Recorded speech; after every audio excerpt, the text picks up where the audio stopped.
وبركاته نحمده ونصلي على رسوله الكريم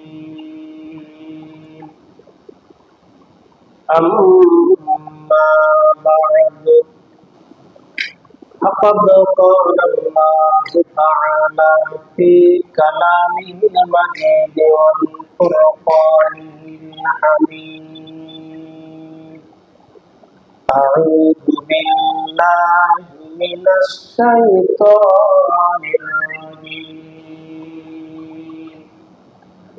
بسم الله الرحمن الرحيم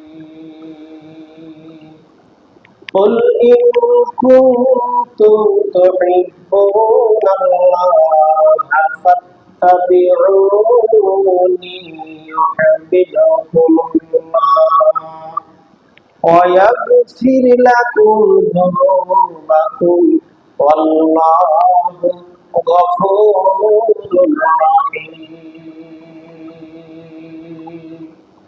صدق الله العظيم। আমরা সকলে একবার আল্লাহ তাআলার দরবারে শুকরিয়া আদায় করি, পড়ি আলহামদুলিল্লাহ। মহান রব্বুল আলামিন আমাদেরকে দুনিয়ার ঝামেলা থেকে মুক্ত করে সমস্ত দুনিয়াবি কাজ থেকে ফারিগ করে আল্লাহ রব্বুল আলামিন তার ঘরে নিয়ে এসে বসার তৌফিক দান করেছেন। সেই মহান তাবারক ওয়া তাআলার দরবারে আরেকবার শুকরিয়া আদায় করি, সকলে পড়ি আলহামদুলিল্লাহ।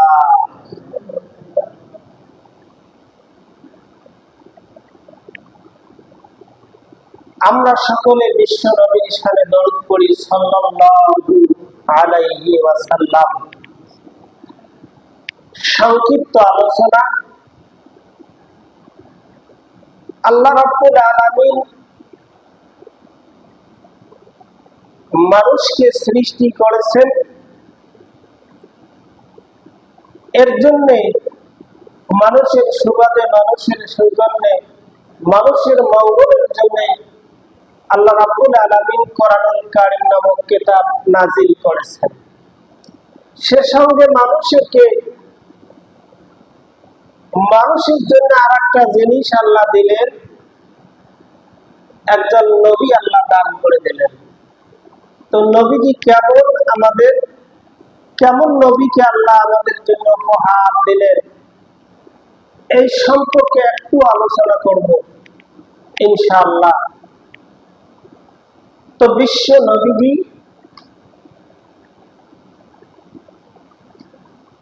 যাকে সৃষ্টি না করলে আসমান জমিন তথা সারা পৃথিবী কিছু সৃষ্টি করতেন না, যার সুবাদে আজকে গাছপালা তরুলতা সুন্দরভাবে পৃথিবীর জমিনটা আল্লাহ সাজাইছেন,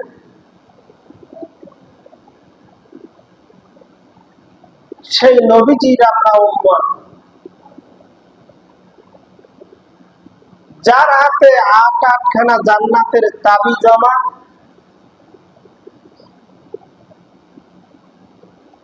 যিনি হলেন নবীদের হলেন সর্দার, আমরা সেই নবীর উম্মত।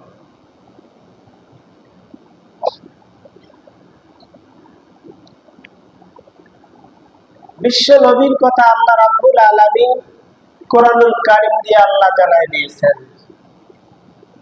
কুল ইন কুনতুম তুহিব্বুনাল্লাহা ফাত্তাবিউনি ইউহিব্বুকুমুল্লাহ। আল্লাহ রাব্বুল আলামিন ডাক দিয়ে বললেন, ও নবীজি তুমি বলে দাও,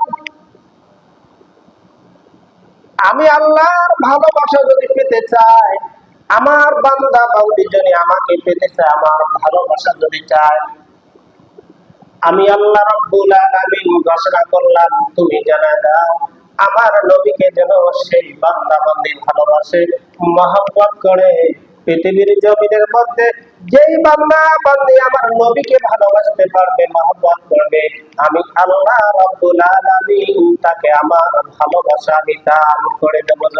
সুবহানাল্লাহ।